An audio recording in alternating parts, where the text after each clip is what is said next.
necessita, sobretot, lideratge, desenvolupar unes capacitats de líder, de venda, de saber vendre's a ell mateix, el projecte, saber convèncer, generar confiança en la gent, en el seu equip, que és el primer que haurà de confiar en ell, amb els seus inversors, en el cas que en tingui, i per suposat en el mercat.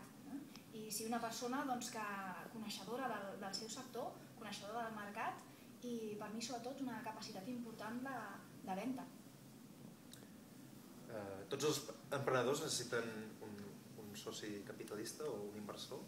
Doncs no tots els emprenedors necessiten un soci capitalista, un business angel o altres instruments de finançament. Algunes empreses es poden finançar elles mateixes, els seus clients poden arribar al mercat directament, en el que amb una primera inversió del propi emprenedor i d'apalancament al banc poden tirar endavant ells mateixos un projecte. En aquests casos no és necessari aleshores anar a buscar un inversor fins que arribem a una segona fase, en un creixement, en el que potser sí que necessitem la injecció de diners d'un inversor privat.